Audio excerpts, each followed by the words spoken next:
అందరికీ నమస్కారం, శుభోదయం, జై శ్రీరామ్, జై హింద్, జై భారత్. మా మిత్రుడు ఒక చిన్న కథను పంపడం జరిగింది వాట్సాప్లో. అది నాకు చాలా బాగా నచ్చింది. అది మీ ముందు ఉంచుతాను. అది దేని గురించి అంటే, మనందరం కూడా మేస్త్రీలమే అని చెప్పడం జరిగింది ఆ కథలో. మనకు ఆశ్చర్యం వేస్తుండవచ్చు, మనందరం మేస్త్రీలమంటే. మేస్త్రీ అంటే ఒక ఇల్లు కట్టేటువంటి వ్యక్తి. మరి ఇల్లు కట్టేటువంటి వ్యక్తితోటి మనిషి యొక్క శరీరాన్ని ఏ విధంగా పోల్చడం అనేటువంటిది ఈ కథలో ఉన్నటువంటి సారాంశం. అయితే ఒక మేస్త్రి ఉండేవాడు, చాలా మంచి మేస్త్రి, అందమైనటువంటి ఇండ్లను కట్టేటువంటి వాడు. అయితే ఆయన ఒక కాంట్రాక్టర్ దగ్గర పనిచేసేటువంటి వాడు. అయితే ఈ విధంగా ఆ కాంట్రాక్టర్కు మేస్త్రికి మధ్యన దాదాపు 30 సంవత్సరాల అనుబంధం ఉంది. ఇక 30 సంవత్సరాల వరకు కూడా ఆ కాంట్రాక్టర్ దగ్గర పనిచేస్తూ ఆ మేస్త్రి ఒక మంచి అనుభవజ్ఞుడైనటువంటి మేస్త్రిగా పరిగణించడం అనేటువంటిది మరి పేరు ప్రఖ్యాతులు సంపాదించడం జరిగింది. అయితే ఆ మేస్త్రి చివరికి ఇక 30 సంవత్సరాల తర్వాత కాంట్రాక్టర్కి చెప్పేశాడు, ఇక నా పని అయిపోయింది, ఇక నా వయసు అయిపోయింది, నేను నా మేస్త్రి పనిని మానుకుంటాను అని చెప్పడం జరిగింది. అయితే సరే పర్లేదు, అయితే నాదొక చివరి కోరిక ఏంటంటే, ఎలాగో నువ్వు పని మానేస్తావు అంటున్నావు కదా, చివరి కోరికగా నీకు ఒక కోరిక కోరుతున్నాను నేను. ఏంటంటే చిట్ట చివరికి నాకు ఒక ఇల్లు కట్టించాలి నువ్వు అని చెప్పడం జరిగింది. అయితే ఈ మేస్త్రి కాంట్రాక్టర్ అడిగాడు కదా, కానీ అయిష్టంగానే ఆ ఒప్పందాన్ని ఒప్పుకోవడం జరిగింది. చిట్ట చివరి ఇల్లు అంటుండు కదా, అది కూడా తన కోసం అంటుండు కాబట్టి మరి ఏ విధంగా అయినా సరే అని అయిష్టంతో ఆ పనిని ప్రారంభించడం జరిగింది. అయితే మరి అతనికి ఇష్టం లేదు, అసలు మొత్తము మానేశాడు. 30 ఏళ్ళు అయిపోయింది, ఇష్టం లేదు. కానీ యజమాని కాంట్రాక్టర్ అడిగాడు కాబట్టి మరి ఒప్పుకున్నాడు. ఇల్లు పని నడుస్తున్నది, కానీ అయిష్టంగానే చేస్తున్నాడు. ఆ ఇంటి నిర్మాణంలో కూడా అన్ని చిన్న చిన్న లోపాలు ఉన్నాయి, అయిష్టంగా చేస్తున్నాడు. కాబట్టి ఏమాత్రం కూడా నాణ్యత లేకుండా, నాణ్యత ప్రమాణాలు పాటించకుండా చేయడం అనేటువంటి జరుగుతుంది. మధ్య మధ్య నా కాంట్రాక్టర్ కూడా వస్తున్నాడు, వచ్చి చూస్తున్నాడు అనుకున్నాడు, కానీ ఏం అనలేదు. ఎందుకంటే 30 సంవత్సరాలు తన దగ్గర పనిచేశాడు కాబట్టి ఈ పల్లెత్తు మాట కూడా అనలేదు. చివరికి ఆ ఇల్లు కంప్లీట్ అయిపోయింది, పూర్తి అయిపోయిన తర్వాత మరి మళ్ళీ వచ్చి చూశాడు అన్నట్టు. చూసిన తర్వాత మేస్త్రి ఆ కాంట్రాక్టర్ దగ్గరికి వచ్చేసి, తన మనసులో ఉంది ఇది సరిగా లేదు, ఇల్లు పూర్తి నాణ్యత ప్రమాణాలకు లోపభూయిష్టంగా నిర్మించడం జరిగింది అనేటువంటిది కాంట్రాక్టర్ మనసులో ఉంది.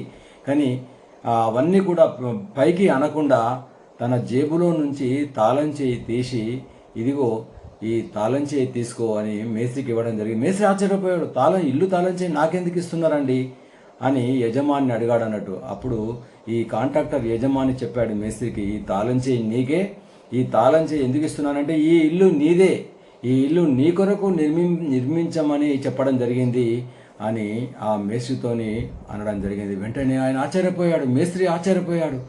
అయ్యో, ఎంత పని చేస్తేని నేను, ఇది నాకు అయిష్టంగానే, నేను ఏమాత్రం కూడా ఇష్టం లేకుండా ఈ ఇల్లు నిర్మాణం చేశాను.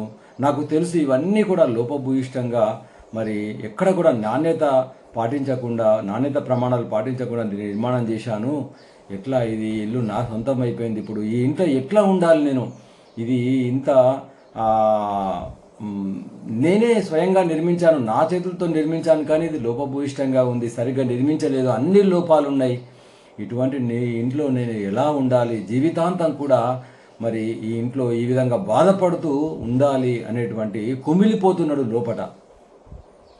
ఆ విధంగా ఆ ఇంట్లోపట ఉన్నటువంటి లోపభూయిష్టమైనటువంటి ఇల్లు గురించి బాధపడుతున్నాడు, జీవితంగా ఇలాగే ఉండాలని. సరిగ్గా మనము కూడా ఒక మేస్త్రీలమే. ప్రతి ఒక్క మనిషి కూడా మేస్త్రి. ఎందుకంటున్నానంటే ఆ మేస్త్రి ఆ యొక్క ఇల్లును సరిగ్గా నిర్మాణం చేసుకోలేదు కాబట్టి జీవితాంతం కూడా బాధపడాల్సి వస్తుంది. కాబట్టి ప్రతి మనిషి కూడా ఒక మేస్త్రి. మనం మేస్త్రి అయినప్పుడు మన శరీరాన్ని ఒక మంచి ఇల్లుగా నిర్మాణం చేసుకోవాలి.